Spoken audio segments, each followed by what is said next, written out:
Welcome back to my channel. In this video, we are going to learn discovery of X-rays and radioactivity. Please watch complete video, then you will know the discoveries of X-rays and radioactivity. Before we dive into the topic, we should know two definitions, that is fluorescence and phosphorescence. So what is fluorescence? Fluorescence is a phenomenon where certain materials rapidly emit light when they are exposed to specific types of electromagnetic radiation.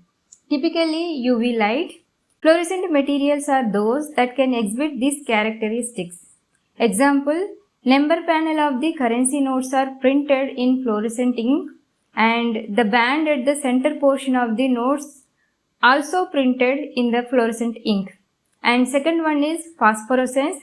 This is also a phenomena where materials did not immediately re-emit the light they absorbed, but instead continue to glow for a longer periods of time after the light source is removed. Phosphorescent materials are those that can exhibit these characteristics.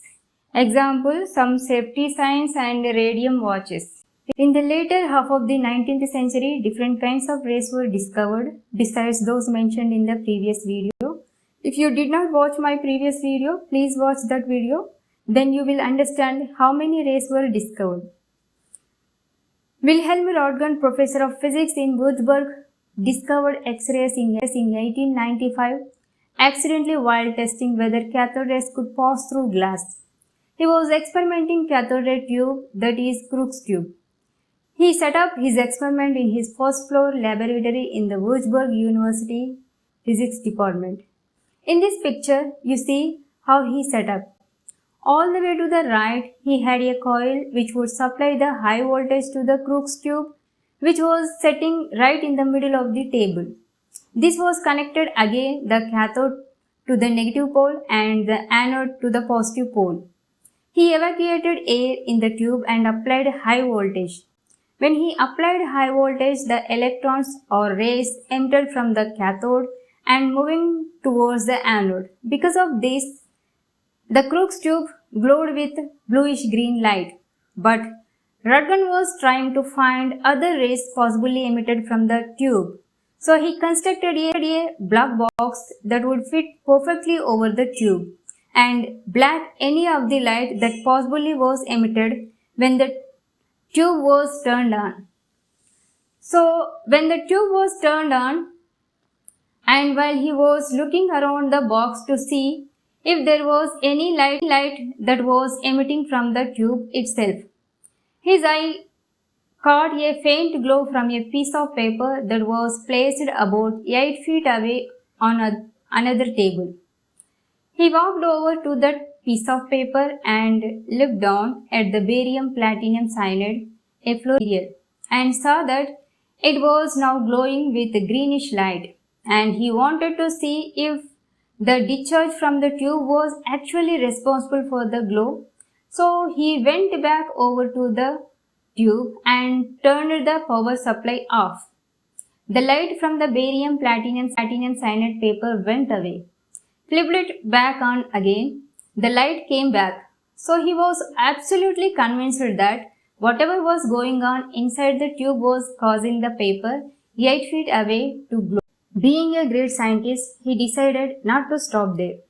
He picked up that piece of barium platinum cyanide paper and he put it right next to the tube, and he started sticking objects between the tube itself covered in the black box and the piece of barium platinum cyanide paper.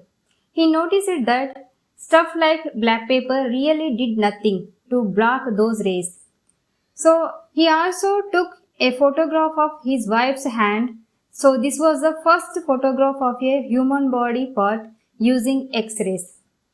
Through his experimentation, he found that mysterious light would pass through most of these substances but leave shadow of a solid objects. Because he did not know what the rays were, he called them X-rays, meaning unknown rays. These rays were not deflected by the electric and magnetic field and have very high penetrating power. So that is the reason these rays are used to study the interior of the objects. It was Henry Becquerel who while exposing X-rays would discover nuclear radiation. Some substances, when placed in sunlight, are fluorescent. They emit visible light. Perhaps they also emit X-rays, proposed Becquerel. To test his hypothesis, Becquerel used photographic plate covered with opaque paper to prevent them from being exposed to sunlight. On the paper, he placed a fluorescent chemical compound. When the photographic plate was developed, it should show no exposure from the sunlight because of the opaque paper. He used so many elements and checked, but he did not get the result. Then he tried potassium uranyl sulfate. This time, after following his regular procedure, he found that the photographic plate was slightly exposed. Was the radiation actually coming from the potassium uranyl sulfate, or was it coming from somewhere else? He placed an object between the sample and the photographic plate. When the photographic plate was developed, the shape of the object appeared, which seems to verify Becquerel's hypothesis that X-rays were being produced directly from his fluorescent sample. But one morning, the sky became overcast. Shortly after, he prepared another potassium uranyl sulfate experiment. So Becquerel put the experiment away.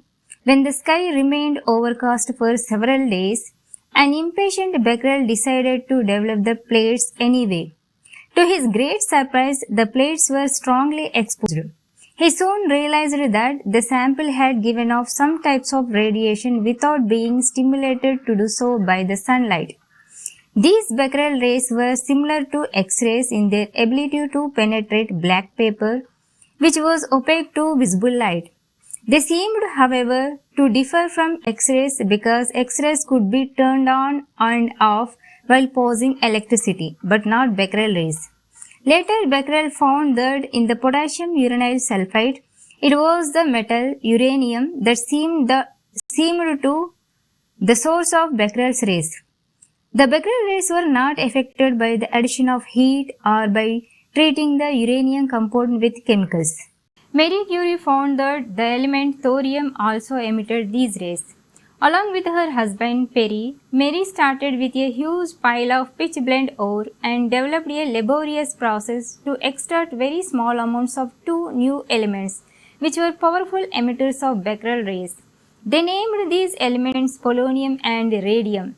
Unlike a cathode ray tube or an X-ray tube, where electricity provides the energy to produce the radiation, these Becquerel rays seems to be emitted without any outside source to provide the energy. It was Marie Curie who first coined the word radioactivity. We already know that negatively charged electrons which revolve around a heavy positively charged nucleus. The nucleus is made of protons which carry a positive charge and neutrons which carry no charge. A nucleus is considered stable once the force of attraction and repulsion between its particles are balanced. When the number of particles in the nucleus is more sizable as it is. In atoms with higher atomic numbers, the nucleus will be unstable. The atomic number is the number of protons in the nucleus. There is a correlation between radioactivity and atomic number of an element. Every element with an atomic number greater than that of lead is radioactive. What are radioactive elements and radioactive decay? Well, consider big atoms like uranium.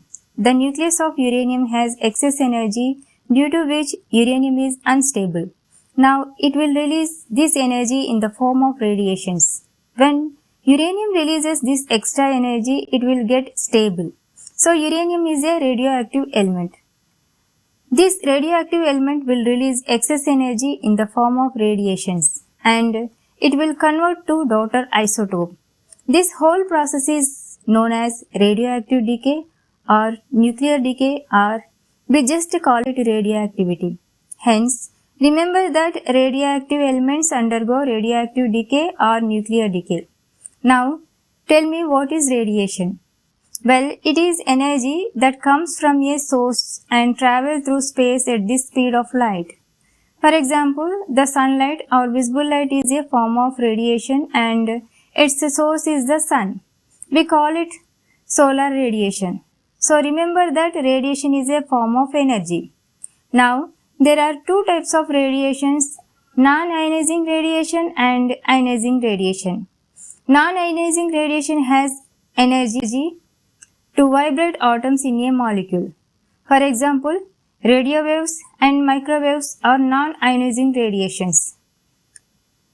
They have the ability to vibrate and move atoms in a molecule, while ionizing radiation has high energy to knock electrons out of atoms. For example, alpha radiation, beta radiation and gamma radiations. There are mainly three types of ionizing radiations. The first type of ionizing radiation are alpha particles. We already know that in radioactive decay, alpha particles are produced. Alpha particles are double positively charged. They are made of 2 protons and 2 neutrons. They have no electrons. It is exactly the same like a nucleus of helium atom. We represent alpha particles by helium nucleus. Remember that alpha particles are relatively large. That's why they can easily stopped by a paper. So we say that they have less penetration ability and can travel a few centimeters in the air. On the other hand, due to large size and large charge, they have strong ionizing power. That's why they can easily knock electrons out of atom after collision. The second type of ionizing radiation is beta particles or beta radiation. In nature, beta particles just like electrons, and we know that the charge on electron is -1. Its mass is negligible. Relatively, beta particles are very tiny. They can easily penetrate through a paper, but they are blocked by a aluminium. For example, they can travel several meters in the air due to tiny size. They have moderately ionizing power. The third type of ionizing radiation is gamma radiations. They are wave of electromagnetic radiations. They are emitted only after the emissions of alpha and beta particles. We know that electromagnetic waves have no mass and charge, so they can easily pass through different materials. That's why they have strong penetrating power. They can travel far in the air. We need thick sheet of lead in order to stop them. Remember that they have weak ionizing power. One last part of radiation is neutron. Remember that if an atom has too many neutrons, there is possibility that it will remove or given off this neutron in order to get stability. When we are passing these three types of rays, that is alpha rays, gamma rays and beta rays through the electrically charged plate, they deflected based on their charge. So see the picture, then you will understand. In my next video, we'll discuss about types of atomic models. Please like, share and subscribe my channel. Thanks for watching.